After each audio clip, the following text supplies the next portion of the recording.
Go ahead, whenever you're ready. My name is Richard Laraway. I was a Sergeant E5 with the Charlie Company, 1st of the 501st, 101st Airborne Division. Served from 1968 to 1969. About with people protesting. First of all, why were they protesting the soldiers? Soldiers are just doing their job. You want to protest, go to Washington and go protest your politicians. Yeah. Why would you, the guys who are just out there? These are people that, you know, they're looking for something to protest about. They really don't know what the heck they're protesting about. They just want to do it, you know, and get their name in the news or whatever, but they didn't know. I'll bet you money they don't know what the heck they were talking about. But it was hurtful, you know, and nobody wanted to talk. You know, one of the things that they tell us to do is to talk about, you know, our situations, you know, and nobody wanted to hear it. And so we bottled it in. I mean, we went back to work, and when we got back, you know, and we bottled it all in. We never said a word. Nobody wanted to hear it. And when I talked about it, it was almost like they didn't believe me, you know, because seeing war in the movies and being in a war is two different things, you know. I mean, there's no music, sound, and special effects, you know. It's just war, 24/7. But nobody really wanted to hear what we had gone through, you know. And it was almost like I didn't want to tell it because I didn't think they'd believe me, you know. So like friends like my buddy Richard that ended up on the street, that's just not too uncommon, that Vietnam guys with no Yes. support, nobody cared about them when they came back. They had the reduction of force.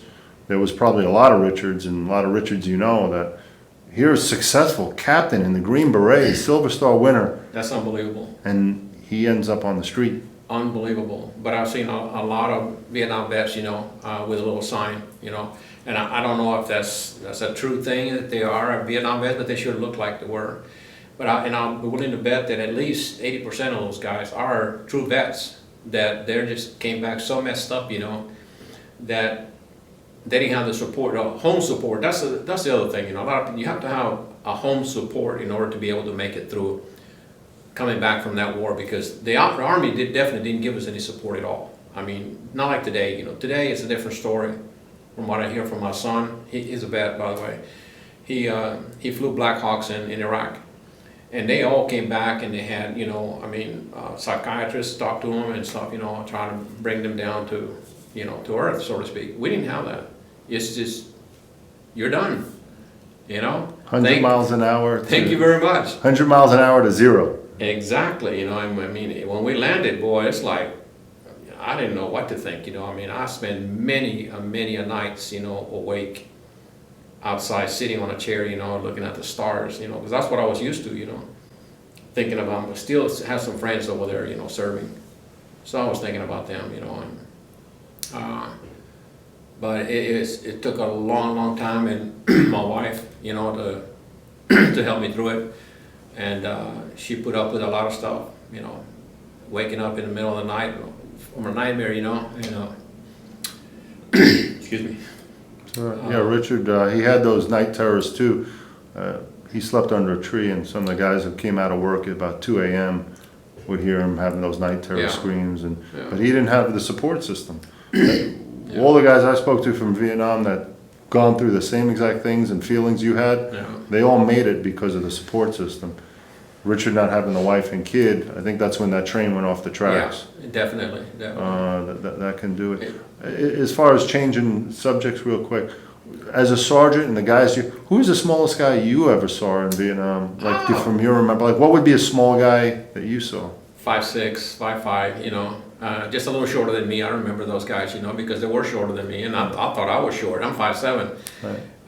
But the average guy, I guess, was about 5'7", you know, like me, 5'8". There was a few tall ones, you know, but I remember the guys that were shorter than me, but they weren't that much shorter. Right. I'm saying 5'5" was probably the shortest I saw. Right. You know, yeah. So what do you think, like at 4'9", how? Holy cow, man. Yeah, he would have, if he was an officer, of course, we'd have to respect him, but if he was a regular Joe, we'd probably make fun of him, you know. He would have been like the guy you make fun all the time, you know, but yeah, I never heard of him, by the way, until now, and that's amazing.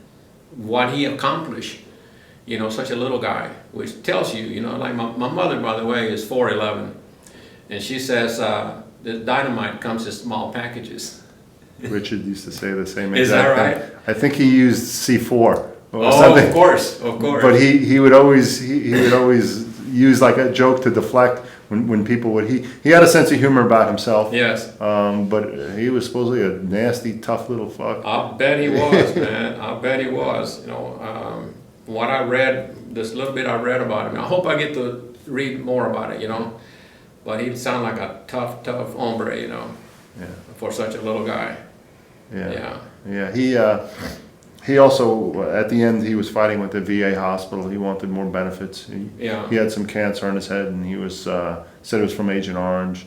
Yeah, it could have very well been. Yeah. Yeah, he had kind of a rough ending at the end. I got a question right out of the blue. Okay. You'll probably don't even know. So the last 15 years of Richard's life, when he was living out on the streets, I found his passport, I found hotels, everything. He traveled all over the world. He went to Cambodia, he went to Thailand, he went to Iraq. He bought a ticket for Amman, Jordan, though he didn't go. He went to a super dangerous area in Venezuela, Puerto La Cruz, 2 times. If you had to take a guess in the middle, what was he doing? Looking for adventure, probably. You know, trying to get that feeling back. You know, I've been wanting to go back to Vietnam. You know, of course now it's peaceful. You know, but I want to go. I want to go back. I want to go look at it again. You know. But for him, I'm sure that he was just trying to get that sense of thrill back. You know, I mean, I don't think he got enough of it from what I read. So yeah. Yeah, he was one of the few people who actually loved it over there. And there's also that when you survive something like Vietnam, you know, did he serve 2 tours? Yeah. Okay, when you survive 2 tours in Vietnam, you get this sense of invincibility. And it's like you're bulletproof, you know, and you wanna keep doing it, you know. So I'm sure that's what he was thinking. It's adrenaline rush. Adrenaline rush is exactly right. And he just didn't get enough. Once you do it like twice, I mean, it's like, yeah, you're invincible, you know. I want to go back on that roller coaster ride one more time. Exactly. Yeah. Well, Mr. Laraway, it was really an honor and privilege. Thank you so much. It was my pleasure. My pleasure to meet you.